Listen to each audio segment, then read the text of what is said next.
Agradecemos al Sistema de Formación Caracas Insurgente por esta invitación para participar y discutir un poco sobre la situación de Estados Unidos, tanto en lo interno, en su proceso electoral, como la crisis que está agobiando a ese país producto de la pandemia del COVID-19.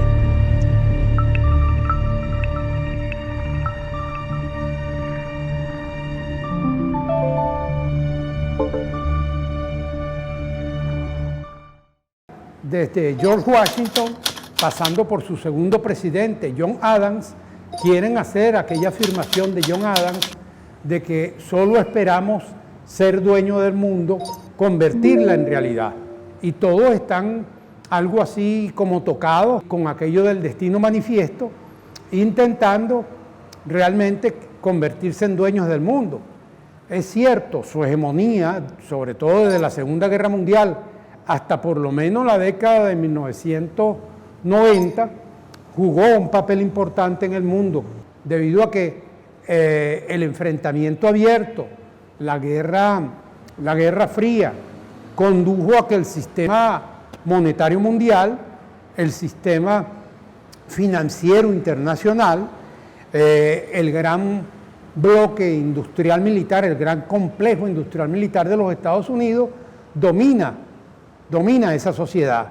Y por supuesto, todo el andamiaje comunicacional, ¿verdad? La National Broadcasting Company, la Columbia Broadcasting System de Inglaterra, pero aliada también con la American Broadcasting Corporation, todas ellas conforman un bloque comunicacional pues, que domina el sistema capitalista mundial.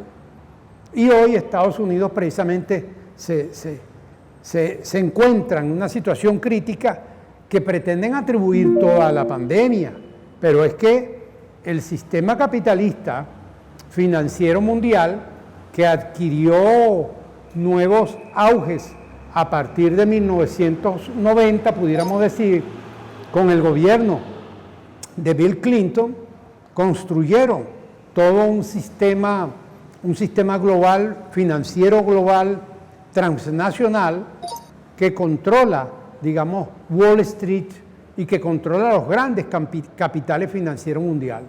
Eso que llaman financiarización es de alguna manera dirigido, controlado y estructurado por Estados Unidos para dominar las finanzas del mundo. De manera que ese bloque expresa además una nueva fase del sistema financiero internacional que controla Estados Unidos. Y eso es lo que está en juego hoy en las propias elecciones de los Estados Unidos. Antes de la pandemia, Estados Unidos ha venido arrastrando una crisis expresada, en su déficit comercial, más son las importaciones de Estados Unidos, fundamentalmente de China, que sus exportaciones, de manera que hay un desbalance muy severo, digamos, que afecta gravemente las finanzas norteamericanas. Estados Unidos, todo lo que es su capital, hoy sirve solamente para pagar 2 meses nada más de importaciones, de manera que su déficit fiscal y comercial es sumamente severo, con más de 20 millones de dólares, 20.000 millones de dólares en una deuda que realmente resulta una deuda que afecta toda la estructura financiera y económica de esa sociedad. La pandemia ha colocado en el mercado norteamericano 42.5 millones de desempleados. De manera que esa precarización está afectando severamente el sistema y su funcionamiento. Y desde el 2008, cuando se produce la crisis subprime, aquella crisis que, digamos, echó por tierra a bancos, a fondos fiduciarios, ¿verdad?, a fondos de capital invertido para obras de construcción a la red hotelera norteamericana y a todo el sistema financiero mundial, cayeron, digamos, ejes importantes de ese sistema financiero, como es Lehman Brothers, ¿verdad? JCPenney, que constituyeron, digamos, una real abatida del sistema económico y financiero mundial. De manera que ahí está esa crisis que, por supuesto, afecta el empleo. Sin embargo, ese 1% de los grandes capitales norteamericanos que ha tenido desde la Segunda Guerra Mundial hasta la actualidad 1.100 millones por ciento de ganancia, hoy se ve en una profunda crisis. ¿Cómo afecta todo esto que acabo de explicar? Que tiene por eje un 39.2% de todo este primer trimestre del año 2020, que ha sido, por supuesto, crítico como déficit en el Producto Interno Bruto, con 9.5 interanual de todo ese déficit. De manera que es un país en una real y verdadera crisis, atribuida a Donald Trump, presidente de los Estados Unidos. Bueno, él tomó como propaganda, como consigna de su campaña electoral, Make America First Again, hacer de América grande otra vez. Él representa un bloque, Donald Trump representa un bloque del grupo de industrialistas norteamericanos, concentrado fundamentalmente en incrementar el mercado interno y que busca cortar con toda aquella política desarrollada desde la década de los 70 por Ronald Reagan, que significó la instauración del neoliberalismo. No es que él no sea neoliberalismo, pero no lo es a ultranza y de alguna manera pretende reconstruir el mercado interno norteamericano, que vive fundamentalmente de las importaciones de China, de Japón y hasta de la propia Europa. Pero Donald Trump también presenta un grave problema, además de sus confrontaciones internas con el Tea Party, que es parte del Partido Republicano, con los propios halcones, ¿verdad? Y con la propia concepción doctrinaria, digamos, desde la Segunda Guerra Mundial, de los halcones de la guerra. ¿Por qué? Bueno, porque Donald Trump ha dicho, en primer lugar, que ponía un cese a las incursiones militares, No obstante, entendemos que ya con todo aquello de las guerras híbridas y de las guerras no convencionales y todo el carácter que ha asumido la guerra como una guerra total, que hacen de la política realmente una guerra, no pasa hoy lo que pasaba antes, como decía Clausewitz, que la guerra era la política por otros medios y algo más. No, ahora la política es la guerra, ¿verdad? Es la guerra. Y él se ha enfrascado precisamente en enfrentar, digamos, a núcleos importantes y asumiendo todo lo que es la doctrina Monroe y la doctrina del destino manifiesto, en la cual se acompaña con quienes son hasta sus enemigos políticos dentro del propio republicanismo.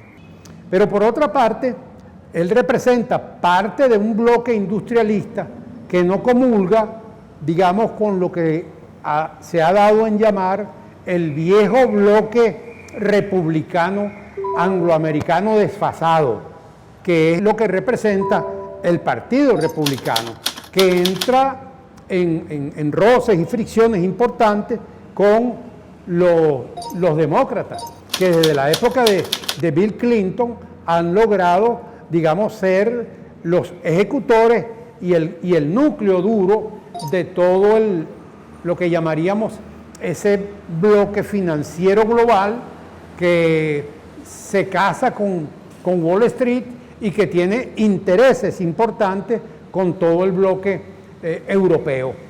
Y por ello, hoy por hoy, eso es lo que representa cada uno de esos candidatos. Donald Trump, con la política industrialista y con sus alianzas estratégicas en este momento, pero no permanentes, con los halcones, con la vieja política del republicanismo propia de la Guerra Fría, con la doctrina de seguridad nacional, y enfrentando a los demócratas, donde Joe Biden lidera algunos sectores socialdemócratas de centro derecha. Yo no me atrevo a decir de centro izquierda, porque es que en Estados Unidos la izquierda es inconcebible dentro de la perspectiva como nosotros lo vemos, de manera que allí no hay realmente izquierdas. Izquierda podría encontrarse en otros movimientos, como los grupos radicales que han aparecido con un matiz particular muy interesante, como es el grupo de afroamericanos que lideran el Black Lives Matter, que es un movimiento, digamos, muy radical, muy importante, que tiene connotaciones importantes desde el punto de vista político. Biden se dice que tiene, según CNN, el 57% de los electores, mientras que Donald Trump le atribuyen el 41%.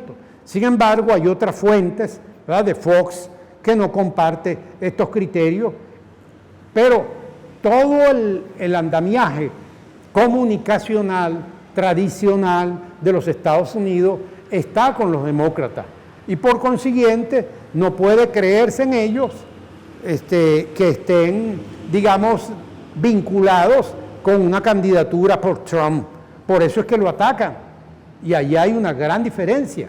Yo creo que Donald Trump y el Partido Republicano tienen una estructura organizativa, ¿verdad?, que es histórica en los Estados Unidos, y las elecciones en los Estados Unidos la controla fundamentalmente los colegios electorales. Y los colegios electorales casi siempre están amarrados a figuras emblemáticas del republicanismo, echando por tierra las expectativas que se tiene en torno a Joe Biden, que es un candidato muy flojo, ¿verdad?, con falta de pegada desde el punto de vista político, y que hoy por hoy no representa realmente un cambio fundamental. De manera que pudiéramos concluir diciendo: no hay cambios estratégicos importantes y significativos, porque no hay nada más parecido a un gobierno de Donald Trump que uno de Joe Biden, así como pasó con el señor Barack Obama. No hay nada más parecido a un gobierno de Barack Obama que un gobierno de Donald Trump para los pueblos latinoamericanos y fundamentalmente para el pueblo del libertador Simón Bolívar, Venezuela. Referirnos a cuáles son las pretensiones de Estados Unidos con respecto a Venezuela en esta parte del año. El viaje de Pompeo, ¿verdad?, el secretario de Estado norteamericano, Mike Pompeo, está de alguna manera relacionado con eso. La visita a Brasil, a Colombia, a Surinam y a Guyana tienen que ver precisamente con el hecho de mantener dos posiciones. Un objetivo es un objetivo formal, que se trata de suscribir convenios ya acordados para transferir préstamos, ayudas militares, para fortalecer, digamos, las bases militares colombianas y los acuerdos militares con Brasil o con Surinam o con Guyana, y poner a ellos al tanto para tratar de desarrollar, y ese es el objetivo real, ¿verdad? Ese es el objetivo real, y fortalecer lo que se llama la operación Tenaza, es decir, de progresivamente ir tomando a Venezuela a través de operaciones militares, soldados especializados en ataques de selva colombianos, y lograr también el apoyo de Brasil para que también se enrole en esa actividad desestabilizadora con respecto a Venezuela.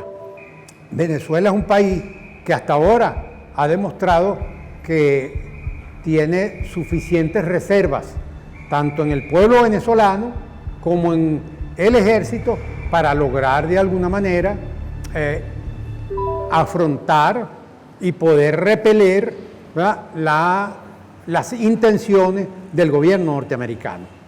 Pero por otra parte, además de que pretende sabotear las elecciones, hay un plan, digamos, subterráneo, que también se está moviendo en esos acuerdos para intentar, a través de la oposición neofascista de ultraderecha venezolana, que estos factores se reactiven, digamos, que calienten la calle, como dicen en su agenda subversiva, y volver dentro de esta estrategia a crear algo así como en el año 2014 o 2017, que sirva de preámbulo a un saboteo a las elecciones. Eso todo está planificado por los Estados Unidos. Los recientes acontecimientos que han sucedido, la operación Gedeón, que era una operación de mercenarios, está dentro de esa línea de ataque a Venezuela. La otra es un norteamericano, un estadounidense, que fue encontrado por allí en Falcón, en Coro, y que venía con funciones específicas para sabotear PDVSA y la refinería de Falcón. Todo ello son planes concebidos por el Departamento de Estado. Los organismos de inteligencia en Venezuela saben perfectamente que lo que aconteció recientemente en Yaracuy y en Ciudad Bolívar han sido grupos financiados por la USAID. Recuerden que la USAID es una de las fuentes fundamentales que provee a la oposición venezolana de financiamiento.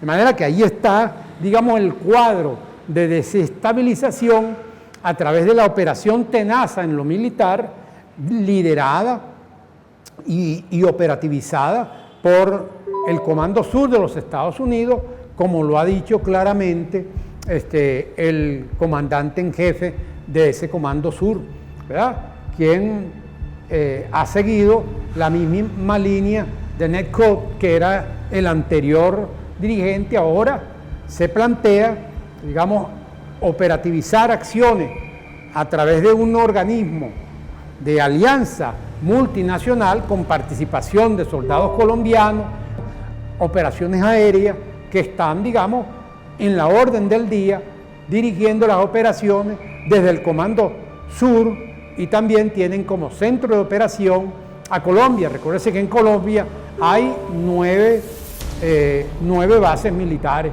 Se dice que 7, pero son 9 bases militares, porque hay precisamente una base militar muy operativa que conoce y sabe todo lo que se realiza en Venezuela desde el punto de vista de las telecomunicaciones, desde el punto de vista telemático.